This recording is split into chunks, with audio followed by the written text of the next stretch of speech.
Welcome to today's video where we explore the life of Alicent Hightower, her journey from a young girl with dreams to a queen who shaped the fate of Westeros. But we won't just rely on what you've seen on House of Dragon. Whether you're a die-hard fan or just curious about the hidden layers of her story, you're in for some surprising revelations. In this video, you'll discover pieces of information about Alicent that even the most devoted fans might have missed. Plus, test your knowledge with a unique question that only true fans can answer.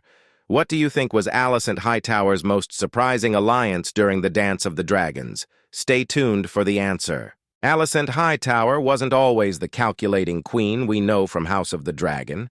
She started as a girl, born into the powerful House Hightower in Oldtown. Her childhood was one of luxury, surrounded by the grandeur of her family's influence. But with that luxury came expectations. Her father, Otto Hightower, was a man of ambition. He saw in Alicent not just his daughter, but a key piece in his larger plans. From a young age, Alicent was groomed for something far beyond Oldtown's walls. When Alicent arrived at the Red Keep, she was still young and innocent. But her arrival wasn't just a simple relocation. It was a calculated move by her father to position their family closer to the seat of power. In the novels, it's clear that Alicent's life in the Red Keep was far from a fairy tale. She wasn't just there to serve the king in his final days, she was part of a larger strategy to elevate her family's status. This detail, while hinted at in the show, is laid bare in George R.R. Martin's writing. Alicent's early years at court were a time of learning. She observed, listened, and began to understand the dangerous game being played around her. Her father's influence was always present, guiding her steps, but Alicent was not just a pawn. Even as a young girl, she started to see her future and the role she would play. The novels reveal her growing awareness, showing us a character who is much more than an obedient daughter. She was beginning to shape her destiny, even if she didn't fully realize it yet. As Alicent settled into life at the Red Keep, her role began to evolve.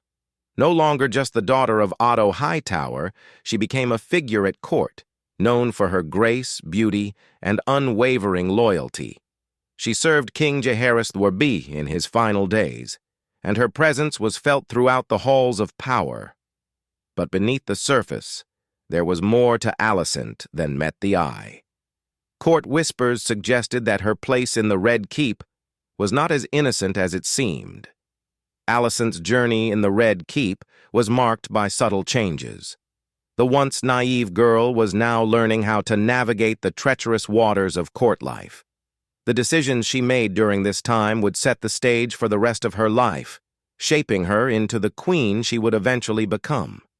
The novels make it clear that while Alicent was influenced by her father, she was far from a passive participant. She was beginning to understand her power and the stakes of the game she was playing. Alicent's life took a dramatic turn when King Viserys Targaryen chose her as his second wife. This marriage wasn't just a union between a king and a noblewoman. It was a political move that sent shockwaves through the realm. For Alicent, it marked the beginning of a new chapter, one where she would no longer be just a figure at court, but the Queen of Westeros. This marriage didn't just elevate Alicent's status, it also created a deep rift between her and Princess Rhaenyra, Viserys' chosen heir. What might have seemed like a simple rivalry between two women was, in reality, a complex and dangerous struggle for power. The novels paint a more detailed picture of this rivalry, one fueled by personal betrayal and political ambition. Alicent wasn't just competing for the king's favor.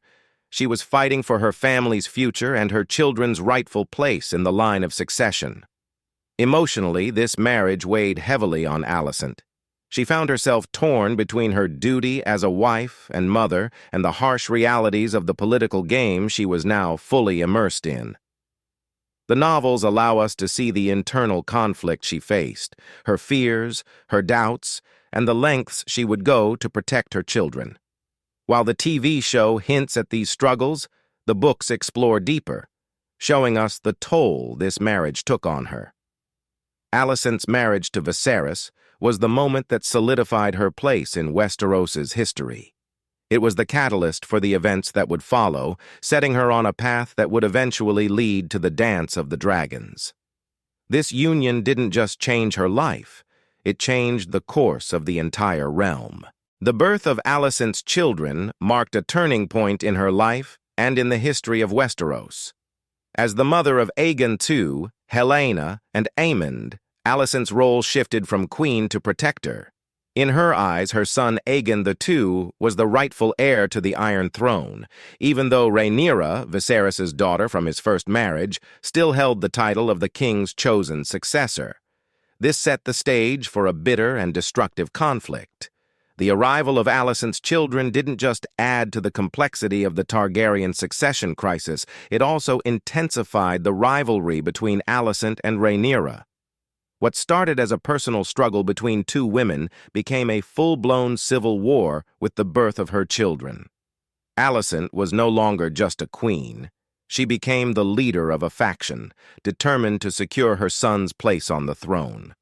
This divide between the supporters of Alicent, known as the Greens, and Rhaenyra's faction, the Blacks, was not just a political battle.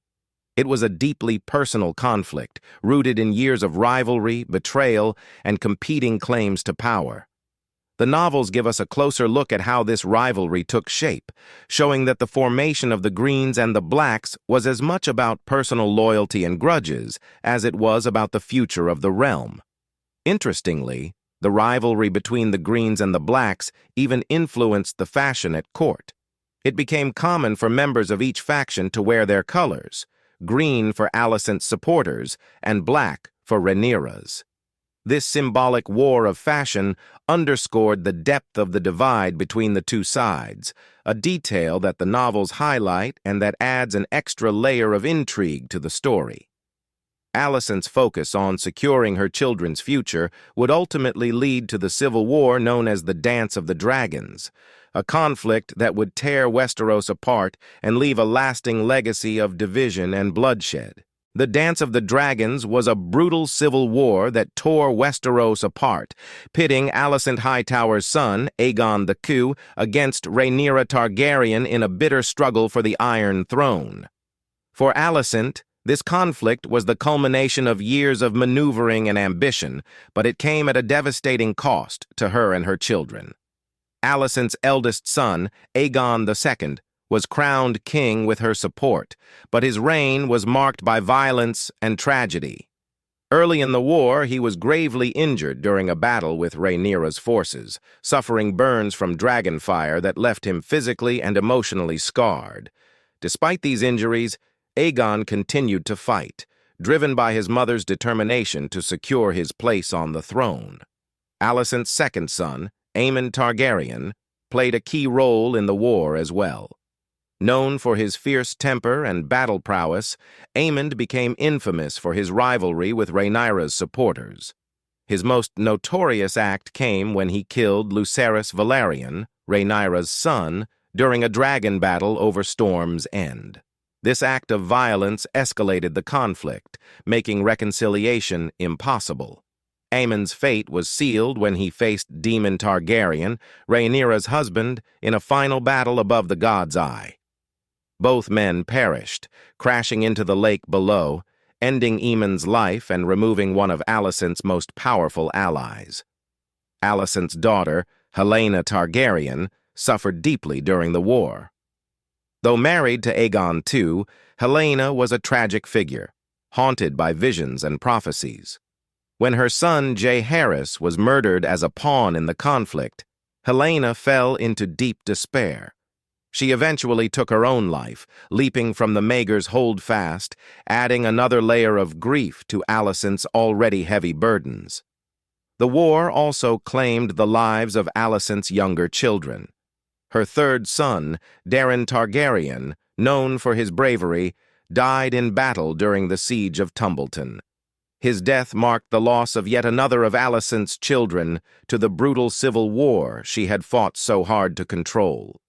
By the end of the Dance of the Dragons, Alicent had lost nearly everything: her children, her power, and her legacy. Aegon II eventually reclaimed the throne, but his rule was short-lived. He was poisoned by his own counselors, ending the war but leaving Alicent with nothing but memories of the children she had fought so fiercely to protect. Alicent's life also ended in despair. She was imprisoned in the Red Keep. Alicent had outlived most of her children, and the war had stripped her of all power and influence. She spent her final years in confinement, suffering from loneliness and grief. Alicent eventually succumbed to winter fever around the age of 45, dying alone and largely forgotten. Her tragic end is a stark contrast to the powerful queen she once was, marking the final downfall of a woman who had once been at the center of Westeros's politics. In the years that followed, Alicent's name became synonymous with the chaos and bloodshed of the Dance of the Dragons. Some remembered her as a queen who fought fiercely for her children, doing whatever it took to protect them and their legacy. Others viewed her as a woman whose ambitions and manipulations helped ignite one of the deadliest wars in Westeros's history. Despite her tragic end, Alicent's influence persisted. The Dance of the Dragons left House Targaryen weakened, setting the stage for future conflicts that would eventually lead to their downfall. The war also left a deep scar on Westeros, with the realm still divided by the memory of the Greens and the Blacks long after the last dragon had fallen. In comparison to other queens in Westeros's history, Alicent's legacy stands out. She was neither a conqueror nor a ruler, known for mercy. Instead, she was a queen whose determination to secure power for her family came at an enormous cost. Her story is a blend of strength, tragedy, and the harsh realities of the political game in Westeros. Alicent Hightower's rise and fall serve as a powerful reminder of the dangers of ambition and the fragile nature of power. As we've explored, Alicent Hightower's life was one of complexity, ambition, and tragedy. From her early days in Oldtown to her rise as Queen of Westeros, and finally to the devastating losses she endured during the Dance of the Dragons, Alicent's journey is a testament to the intricate and often brutal world of Westeros. Her story reminds us that the pursuit of power comes with a heavy cost, a cost that Alicent paid with the lives of her children, her legacy, and ultimately, her own happiness. Now let's answer the knowledge question we posed earlier. What do you think was Alicent Hightower's most surprising alliance during the Dance of the Dragons? The answer is her surprising alliances was with Rhaenyra's prominent supporter, Daemon Targaryen. Though temporary, this alliance shocked many and showed just how far Alicent was willing to go to secure her son's claim to the throne. If you enjoyed this, don't forget to like the video and subscribe to our channel. We'll continue to explore the untold stories and hidden layers of your favorite House of the Dragon characters. And before you go, we'd love to hear your thoughts.